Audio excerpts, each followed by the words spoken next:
Hello everyone, welcome to Secret. I want to talk about the 10 commandments. Okay? Even though the Zohar, Book of Splendor, the Secret books, calls it good advice because it's in our own best interest. This has nothing to do with God, as I will soon discuss. So in the book of Exodus, in the mention of those 10, that grand, even theatrical idea that we might have in our head, Moses was giving the law to the Israelites. And in fact, it was God who spoke the first commandment. Anochi Adonai Elohecha asher hotzeiticha me'etz Mitzrayim mibeit avadim. I am the Lord your God who took you out of the land of Egypt from the place of slavery. Okay? This is the seed of all the other 9 which are to follow. And it gets progressively, let's say, easier to understand as we would go along. We're not going to go through all of them. We're going to talk about the first 2. The first is, again, I am the Lord your God who took you out of the land of Egypt, the house of slavery, where you were slaves. What does it want to say over here? So the Zohar makes very clear that Egypt, the name of this place is not really a place. It's not really a place, not spiritually anyway. What Egypt is the principle of us not being in control of ourselves or our energy. Now, before we would go a little further into that idea, let's talk about the second commandment. And what's the second commandment? Lo ta'aseh lecha pesel v'chol puna asher b'shamayim mima'al v'asher ba'atz mitachat v'asher b'mayim mitachat la'aretz. לא תשתחווה להם ולא תעבדם כי אנוכי אדוני אלוהיך אלקנה פוקד עוון אבות על בנים ועל שלישים ועל רבעים לשונאי ועושה חסד לאלפים לאוהבי ולשומרי מצוותיי. Okay, very long, but basically what does it say? Don't make any statue or picture in the heavens or on the earth or in the sea and so on. Meaning, lo yeh lecha Elohim acherim, it says, you shall not have any other gods before you. So it fits nicely with the first commandment. I am the Lord your God. You shall have no other gods before me. Okay? Now, what is it all about? And if you look at commentators, they will say that, well, the Lord, the Creator, wants exclusive worship. Not only one, demands exclusive worship. Nice. Of course, we know, if we study the Kabbalah, the Lord or the Creator demands nothing from nobody. Nothing. You know why? Because the Creator has absolutely and not at all any desire. Again, the Creator has no desire within himself. And I say him for a reason. Because creative force is male. I don't want to go into that discussion, but you go to the class on male and female, which I did a week ago or so. Just go over there. You'll understand why it's him and not her. There is a her. But that's not what we're discussing right now. We're discussing the him. The male force of Creator, the godly male force, which is extension. It's extending. It's the force of sharing, and there is absolutely, not even a little bit, one iota of desire there. And therefore, he cannot demand anything of us, of you, or me, or anyone, because that's not how he operates. The force of the Creator only does one thing, and that is extend an endless light forward in order that we, as vessels, as human beings, as humankind, as the world, the planet, the universe, can and do receive. That force of energy sustains everything. The force of the atom, the electron that moves, the body, the electricity in our body, our brain, everything is run, if you will, or is energized by that one and only force. There's one force. Then how is it, sometimes we talk about astrology. Sometimes we talk about other celestial forces, almost like other things can control us. Oh, and they do, and they do. Our consciousness is the strongest force or power in the universe. Our desire is the single most powerful tool to move anything and everything. The desire of one individual can move a planet. Just about literally. One individual. Imagine the desire of 100 people who are unified with the same desire. Desire is an extremely powerful thing. It causes action to take place. It causes anything and everything to move. Without desire, there is no movement. Think about it. So, if we understand that as a principle, but then the Creator has no desire, then why is it, if it's only He is only a sharing force, if the godly force is only sharing, how come we're not receiving everything? That's a valid question. So of course in Kabbalah we discuss many, many aspects of that idea. And here is one huge one that comes directly from the Ten Commandments. And that is the first and second commandment. If understood properly, it will remove limitations from your life. It will open you up to new horizons. Let's understand. So when the Torah says, I am the Lord your God, Abraham the patriarch explained in the Book of Formation, which is the first known book of Kabbalah, that the force of creation is one. Not many, it's one. But then how come the same Book of Formation discusses astrology? Because and astronomy, all the planets, incidentally, how to have control over the planets so that your zodiac sign shouldn't control you. How is it that he explained all of that as well? One God, one godly force, from which comes the principle of monotheism. One, but many, but constellations and other things that seem to have influence in our life.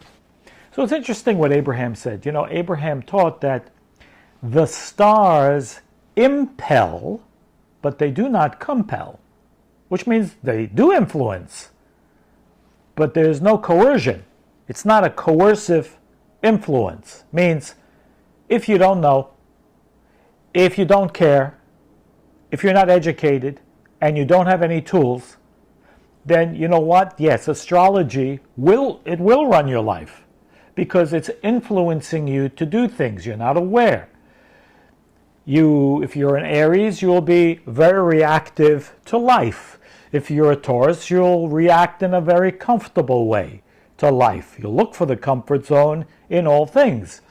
If you're a Virgo, you will tend to know everything. At least you think you will. You think you will.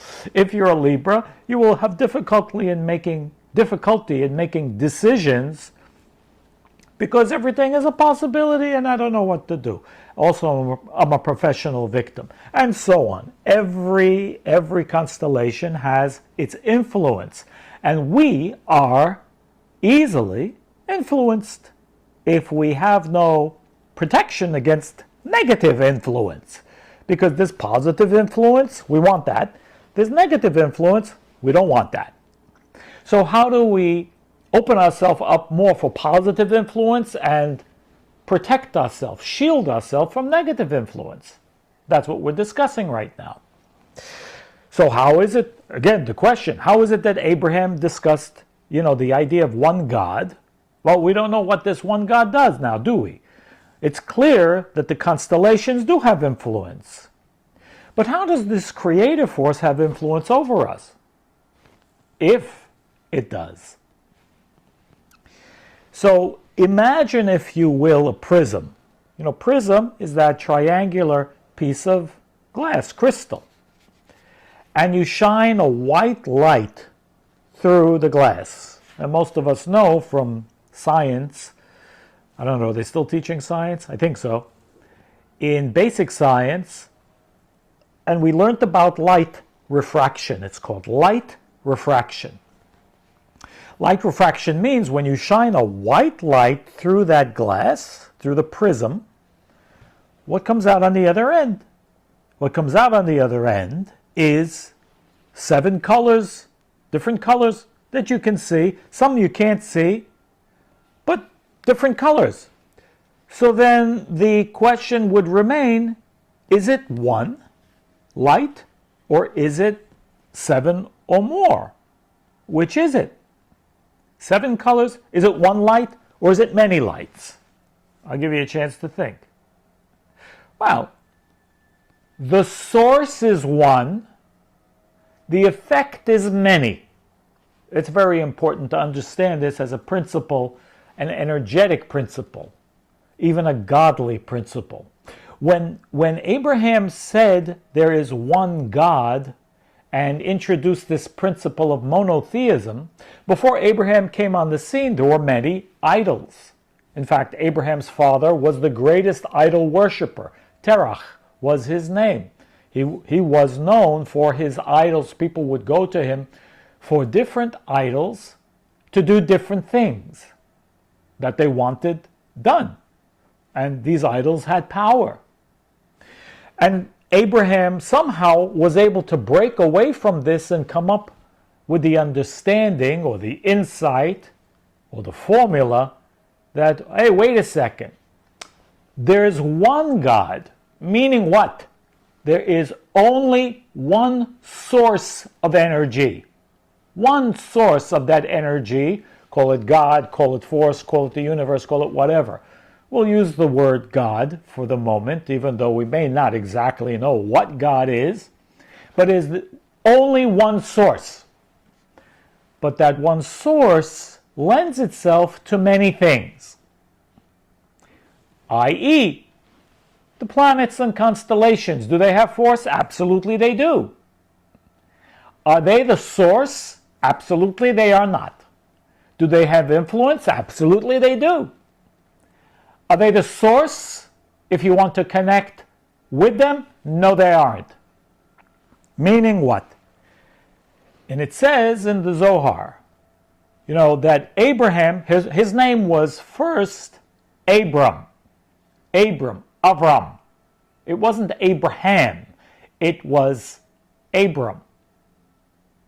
And then, in fact, it happens this week, strangely enough, in the Bible story, it says that God takes Abraham out. We don't want to understand that as, like a coffee clutch between God and Abraham, but somehow Abram at that point was communicating with the Creator, with the force of the Creator, and he went outside and he was told to count the stars. If you can count them, so shall be your seed. Now, did God actually expect Abraham to begin to count the infinite amount of stars in the heavens? Perhaps. Perhaps not. Perhaps he was supposed to start, which is a different lesson, right? Sometimes we just need to start. We're not, the ones to finish, but we need to start. He needed to count the stars, if he could count them. What does the Zohar say on the spot? God telling Abraham to count the stars meant go outside of astrology. Yes, there is astrology. Yes, there is a force that influences, but you are not compelled to follow that. You're not compelled to follow the influence of astrology. You can go above. You can connect with the source. In other words, going back to that analogy of the prism, the white light, one white light going through the prism, 7 colors coming out, let's say one of them is astrology. Another, well, we'll get into the other colors, what they may be and what they are in our life, but one of them is astrology. What was God telling Abraham? Don't connect with the color, don't connect with that part, with the filtered light. Connect with the white light, the unlimited light. Don't connect to the limited. It's limited to this color. We know about colors because we learned about colors also in in our science classes. When you see a color, it's reflecting all colors except that. White light, all the colors. I mean, what does that want to teach us? I mean, the creative force is in everything. If we want to learn about God, look around, understand what's going on around us. White light has all the colors. It's all inclusive. No limitations. Can be any color of the spectrum. Even if the spectrum would not be limited. So it contains all inclusive. That's what God told Abraham. Don't limit by astrology. Yes, it influences. Yes, true. You have to know about it. Why do you need to know about astrology? So you can know what you need to overcome and go above. What you connect to the white light, not to be limited in the blue light only. So if you're if you're stubborn like a Taurus, like a bull, you're stubborn like a bull, you have to know what it is that you need to overcome your stubbornness and rise above. And by doing that, you will connect to a limitless light rather than a limited form of energy in your life. Beautiful. So we have an understanding of sorts of the difference between limited energy, which is not the source, but there is energy. Make no mistake. Energy, yes. Limited, yes. And when we need to go above to connect with no limitations, which is actually all the time, what is it that we want to connect with? You see, because what the Torah, what the Bible is actually telling us in the first 2 commandments, which obviously very important, is number 1, first commandment, Anochi Hashem, I am the Lord. There's one source. Second commandment, don't get busy with other, secondary powers. Of course, you need to deal with them in your life. But don't focus too much on them. Don't focus too long on them. You know why? You're going to lose the picture. Because, even in photography, if you focus in on one beautiful flower, it's a great flower, but you know what? You lose all the other flowers. Look at the whole picture. You can take the whole thing in and take what you need from no limitation, no boundaries. Hence, the principle of idol worship. Idol worship is not a silly idea of people bowing down to idols, even though there's that too.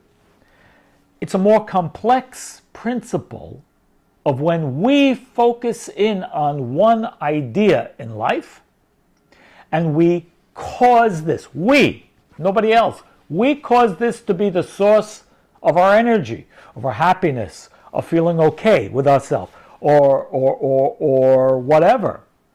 It can be physical objects. You focus too much. The easiest thing to talk about is money. Focus too much on money. If I'll have enough money, I'll be happy. And does that ever work? No, it's only one of the colors of the spectrum. One of the colors coming out of the prism. It's not the source. It's not the source. And we know there are people have lots of money and are not happy and still depressed. So obviously that's not the answer. When we focus in on other people's opinions, some of us are run by what our friends think, by what they do. And we're afraid to do our own thing. We're afraid to be ourselves. We have to kind of fit in. Idol worship, tremendous idol worship. Why? Because it's limiting me. That would limit me with what I can express in my life. It can limit my happiness. It can limit my expression. It can limit my creativity. Limit so many things. Even focusing in on astrology. Some people look in the newspaper or whatever, or have an astrologer and say, this is what's going to be with you. No good. That's the idle way of looking at astrology. What would be the non-idle way? Because we do need to know astrology and understand it. Okay, this is my destined karma. Now, what do I need to do to go above it? In other words, learning about your karma, learning about your character in order to learn how to go above it and remove that limitation. Not to learn astrology to know all your limitations, or, well, I'm a Virgo, I only do this, I'm a Gemini, I only act like this, and I'm a this, and I can only act like... In other words, you make yourself a victim of the constellations. No, that's not okay. In fact, any type of victim mentality, this is what you did to me. What did you do? If I did it to you, guess what? You made me your God right now. You made me your idol God. Why? Because you're saying that I have the power to control you. I don't have the power to control you. Nobody has the power to control you. Only you have the power to control you if you know and you take control. It is our job to remove limitations, and that was the principle or the intent of the Creator. You know why? We said in the beginning. How much does the Creator give? Endlessly. The Creator gives endlessly. There's no desire in the Creator. He wants nothing from us except to share with us. Endless beneficence. But if we do not understand how to remove those limitations from our life, we will be bound by our own creation of limitations, by our own idols, by the things that we made, that we gave our power over to. Even our iPhone, even Facebook or whatever, we can make that an idol. Look how many people, how many views do I have? And is it controlling your emotion right now? Nobody checked you out. How do you feel now? Do you feel good about it? Does it change how you feel? If it does, you kind of made it a little bit of an idol. You gave it a little power over you. Again, the principle is, if we do not want to create idols, or if we want to remove the idols from within, then it is up to us to begin to wean ourselves off all the idols that we've created. In other words, all the things that control our emotions, our energies, our headspace, where we are, we're happy, we're not. If it's outside of us, it's an idol. If it's inside of us, it belongs to us to be able to take charge and control it. And that's the principle. Those are the first two commandments, and it is one of the most important lessons that can help us remove limitations and boundaries from our life and open us up to everything. New concept, new ideas, new creativity, new light, new life, new money, new everything. Everything. Removing the limitations from our life. Because the idols in our life are what limit us. Remember, do we want the white light, or do we want only the colors, one color at a time, which is very limited? It is only the white light that has and includes everything. All the best, guys, and be blessed, and I will see you on the next video. All the best.